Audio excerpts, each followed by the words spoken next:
윤태곤 실장 어서 오세요. 네, 안녕하세요. 뉴스사이다 오늘 제목은 정세균 총리 후보자 청문회. 네. 어떻게 될까? 원래 오늘 밤 12시 이후에까지도 할 수는 있죠. 그렇죠. 뭐 근데 과거에 보면은 뭐 1시 뭐 이 정도까지 한 적들은 있습니다. 네. 네.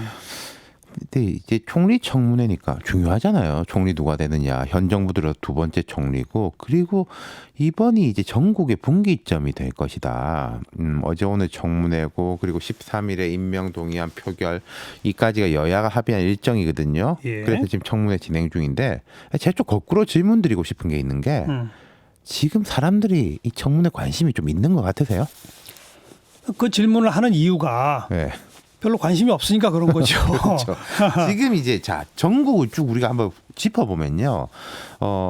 지난 연말에 이제 예산 패스트트랙 이렇게 극한 대립 전국이었지 않습니까? 근데 내용적으로 여권의 거의 완승이잖아요. 예. 그리고 이달 초에 1월 3일인가 그 한국당이 광화문에서 대규모 장외 집회했는데 그닥 반향이 크지는 않은 것 같고, 이제 국민들은 아직도 멀었지만은 여의도의 시야는 총선 쪽으로 넘어갔습니다. 그럼요. 민주당 계속 영입하고 있고, 한국당도 이제 예. 두 분 영입했지 않습니까? 그 민주당이 현역 의원 하위 20% 개별 통보한 것으로 제가 알고 있습니다. 이미 개별 통보까지. 그러니까 의원들한테 물어보면 나는 아니야라고 전부 다 하던데 누구는 받은 것 같다 이렇게 이야기를 하던데, 그리고 한국당을 비롯한 보수 진영도 통합 쪽에 관심이 쏠려 있잖아요. 예. 방금 뭐 한참 다뤘습니다만 미국과 이란의 충돌이 이슈고, 또 하나 짚어보자면은 검찰 인사를 앞두고 법무부와 검찰의 신경전, 이 정도 아니겠어요? 지금 관심사들이. 그리고 국회의장을 지냈다는 게 뭐 논란이 될 수 있으나 일반 국민들 입장에서는 청문회 해봐야 뭐 나올 거 없겠지. 그러니까 이미 우리가 그러니까. 다 아는 사람이잖아. 그리고 이 정세균이라는 사람에 대한 대중의 인식이 뭐 그렇게 뜨겁게 좋아하는 사람들도 많지는 않지만은 막 되게 싫어하고 이런 사람들도 별로 많지가 않거든요. 예. 그러니까 물론 청문회 자체는 뜨겁게 진행되고 있습니다. 뭐 어제 이어 오늘도 포스코 건설 송도 4억 매각 개입 의혹, 정부의 경제 정책 성과, 남북 관계 인식 등을 통한 이제 논쟁이 되고 있는데, 한국당도 나름대로 열심히 준비를 해오긴 했는데, 제가 볼 때는 정 총리 후보자 본인을 이렇게 올가맬 수 있는 결정적 한 방은 잘 안 보인다. 그리고 이 정 후보자가 워낙에 노련한 인물이래 가지고요.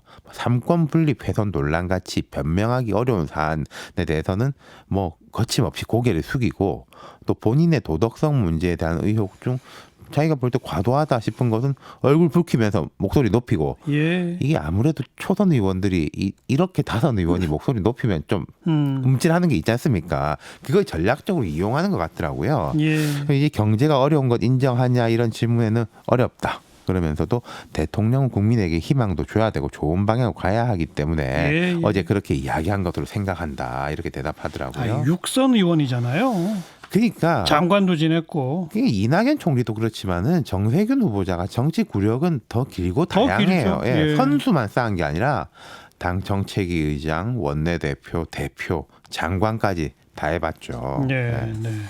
그런데 그 한국당은 그래서 어떻게 표결에 어떻게 한다는 좀 거예요? 고민일 겁니다. 자, 오늘 심재철 원내대표가 기자간담회를 했습니다.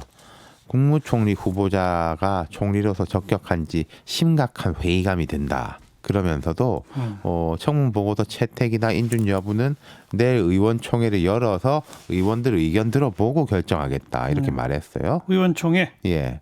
어떻게 될까요? 근데 자 하나 더 변수가 있습니다. 일단 내일 국회 본회의가 있어요. 한국당은 우리 뭐 민생 법안에 대해서는 손 안 댈 테니까 다 빨리 처리하자. 근데 검경 수사권 조정, 유치원 3법 이건 좀 보자. 그러니까 분리해서 하자. 뭐 이렇게 제안을 해놓고 있고, 민주당은 이거 뭐 다 미룰 수 없다. 이제 더 이상 미룰 수 없다. 이런 입장인데, 이 일정이 총리 인준에 영향을 미칠 거란 거죠. 그렇죠. 그러면 어떻게 될까요? 지금 양쪽 다 부담이 있는 게요. 한국당 입장에서는 결국 막지도 못할 건데 또 뭐 볼성 사나운 모습 보이고 패스트트랙으로 이제 기소도 됐지 않습니까? 예. 여러 의원들이. 그리고 필리버스터 해도 이제 아무도 안 봐요. 그러니까 그게 이제 걱정이고 또 한국당 내심으로는 지금 총선 준비 진도가 너무 늦거든요. 민주당에 그러니까요. 비하면은 예. 이제 뭐 비례한국당 절차적 문제 이런 것도 기사가 나오던데 한국당도 내부적으로는 총선 국면으로 들어가 있을 거예요. 그렇다면 이제 민주당은 어떠냐? 검경 수사권 조정 같은 거 지난 전례처럼 4+1로 처리할 수 있습니다. 근데 그렇게 되면은 또 너무 몰아붙여 버리면 13일로 예정된 인준 투표에 악영향을 미칠까? 네. 이런 거죠. 왜 13일이 중요하냐?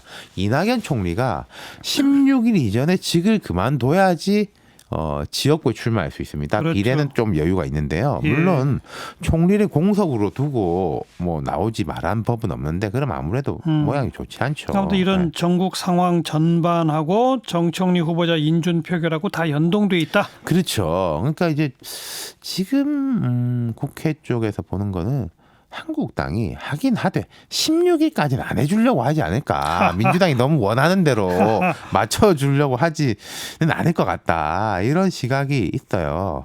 하지만 아주 장기화시키기는 어려울 겁니다. 제가 말씀드린 대로 한국당이 지금 과제가 너무 많고요. 예. 이 정세균이라는 사람을 그리고 뭐 막는다고 막을 수 있을 것이냐. 예. 또 투표하면은 그 4+1에서 받지 않습니까? 숫자도 많고. 일반 국민들이 별로 관심이 여기 없다는 얘기는 뭐냐면요.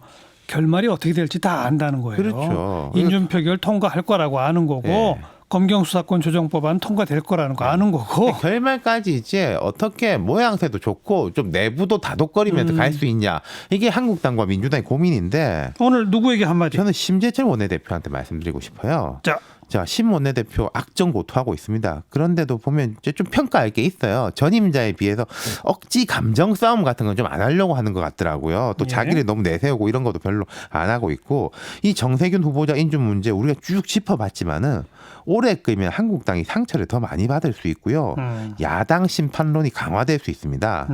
이게 차라리 빨리 처리하고 좀 여당한테 생색 내고 빚을 하나 지우는 게 나을 수 있을 거예요. 그때 우리가 이렇게 흔쾌하게 처리하지 않았냐라는 식으로 나중에 좀 생색 낼 수 있는 기회를 만드시길 권유합니다. 네. 심재철 원내대표 네. 빨리 처리해라. 네. 윤태곤 실장 말을 듣나 안 듣나 한번 봅시다. 네. 수고하셨어요. 감사합니다.